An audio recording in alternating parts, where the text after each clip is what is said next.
여호수아 6장 26절을 보겠습니다. 여리고 성을 건축하지 말라. 여호와 하나님이 여리고 성 안에 있는 모든 걸 여호와께 온전히 바치라 말씀하시는 것은 여리고 성이 온전히 바쳐짐으로 이스라엘 백성이 가나안 땅을 기업으로 받을 수 있기 때문입니다.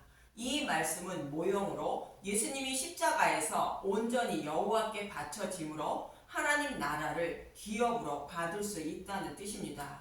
그리고 예수님이 십자가에서 온전히 바쳐졌다는 것은 율법을 완전하게 해주셨다는 뜻이며 우리에게 불리한 법조문을 십자가에서 없애주셨다는 뜻입니다. 그래서 교회는 죄를 범해도 처벌할 근거가 없으므로 처벌하지 않고 의롭다고 여겨주시는 것입니다. 이런 의미로 여리고 성 안에 있는 모든 것은 여호와께 온전히 바치라 말씀하시는 것입니다.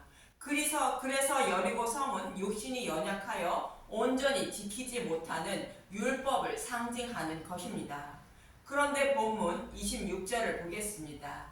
여호수아 6장 26절 여호수아가 그때 맹세하게 하여 이르되 누구든지 일어나서 이 여리고 성을 건축하는 자는 여호와 앞에서 저주를 받을 것이라.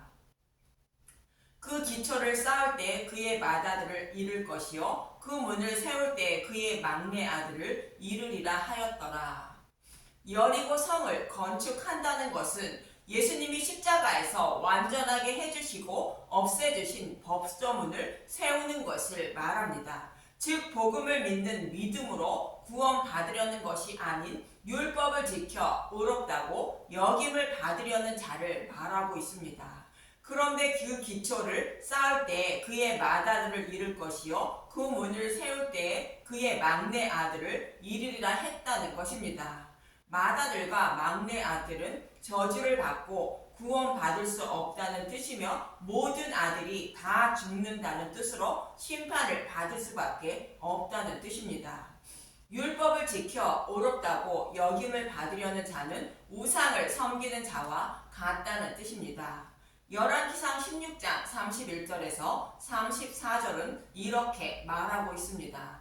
열왕기상 16장 31절 느밧의 아들 여로보암의 죄를 따라 행하는 것을 오히려 가볍게 여기며 시돈 사람의 왕 엣바알 딸 이세벨을 아내로 삼고 가서 바알을 섬겨 예배하고 사마리아에 건축한 바알의 신전 안에 바알을 위하여 제단을 쌓으며 또 아세라 상을 만들었으나 그는 그 이전의 이스라엘 모든 왕보다 심히 이스라엘 하나님 여호와를 노하시게 하였더라. 아합 왕이 바알을 섬김으로 여호와 하나님이 심히 노하셨다고 말하고 있습니다. 이 말씀에 이어서 여리고를 건축하는 자를 기록합니다. 이 말씀은 여리고 성이 온전히 바쳐진 십자가 복음을 배척하고 율법을 지켜 의롭다고 여김을 받으려는 자는 바알을 섬기는 자와 같아 여호와 하나님의 진노의 심판을 받게 된다는 뜻입니다. 이어지는 34절을 보겠습니다. 열왕기상 16장 34절 그 시대에 베델 사람 히엘이 여리고를 건축하였는데 그가 그 터를 쌓을 때 그 맏아들 아비람을 잃었고 그 성문을 세울 때에 막내 아들 수굽을 잃었으니 여호와께서 눈의 아들 여호수아를 통하여 하신 말씀과 같이 되었더라. 여리고를 다시 세운 자가 여호수아의 말대로 맏아들과 막내 아들을 잃었다는 것입니다. 이 말씀은 여리고 성을 세우는 자는 바알을 섬기는 것과 동일하다는 뜻입니다. 또 사도 바울도 로마서 7장 1절에서 4절에 이렇게 말하고 있습니다.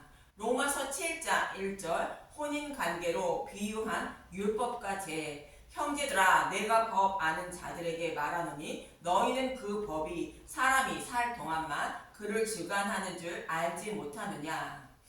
혼인관계를 비유하여 율법으로 돌아가지 말라고 말하는 문맥인 것입니다. 로마서 7장 2절 남편 있는 여인이 그 남편 생전에는 법으로 그에게 매인바 되나 만일 그 남편이 죽으면 남편의 법에서 벗어나느니라. 여기서 남편 있는 여인은 교회를 말하고 있습니다. 처음에는 율법이라는 남편을 만나 살게 된다는 것입니다. 마치 율법을 상징하는 모세가 이스라엘 백성을 애굽에서부터 광야 생활을 마치는 동안 인도하는 모습과 같습니다. 그리고 두 번째 신랑 여호수아에게 인도하고 모세는 죽게 되는 것입니다. 이스라엘 백성이 율법에 매여 살다가 복음으로 인도함을 받았다는 뜻인데, 모세와 같이 살 때는 모세가 원하는 대로 살아야 한다는 뜻입니다.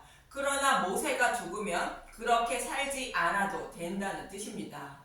로마서 7장 3절, 그러므로 만일 그 남편 생전에 다른 남자에게 가면 음녀라. 그러나 만일 남편이 죽으면 그 법에서 자유롭게 되나니 다른 남자에게 갈지라도 음녀가 되지 아니하느니라. 모세가 죽기 전에는 다른 남자에게 가면 음녀이고, 모세가 죽은 다음에는 자유롭게 되므로 다른 남자인 복음에게 시집가도 음녀가 되지 않는다는 것입니다. 로마서 7장 4절, 그러므로 내 형제들아 너희도 그리스도의 몸으로 말미암아 율법에 대하여 죽임을 당하였으니 이는 다르니 곧 죽은 자 가운데서 살아나신 이에게 가서 우리가 하나님을 위하여 열매를 맺게 하려 함이라. 예수님이 저와 여러분에게 믿음의 열매를 맺게 하여 구원해 주시려고 율법이라는 신랑을 죽였다는 것입니다. 그래서 이제는 율법을 지키지 않아도 된다는 뜻으로 율법에 대하여 죽임을 당했다고 말하는 것입니다. 그런데 다시 죽은 신랑인 율법에게 돌아가면 저주를 받아 지옥불에 던져지게 되는 것입니다. 우리가 율법이라는 신랑과 함께 살 때는 이러했다고 이어지는 5절은 이렇게 말하고 있습니다. 로마서 7장 5절, 우리가 육신에 있을 때에는 율법으로 말미암는 죄의 정욕이 우리 지체 중에 역사하여 우리로 사망을 위하여 열매를 맺게 하였더니, 율법이라는 신랑은 사망의 열매를 맺게 했다는 것으로 율법이 지옥불로 끌고 가고 있었다는 것입니다. 그래서 먼저 살던 신랑인 율법에게, 곧 전 남편에게 돌아가지 말라는 뜻으로 여호수아는 여리고를 세우면 심판을 받게 된다는 뜻으로 맏아들이 죽고 막내 아들이 죽는다고 말한 것입니다.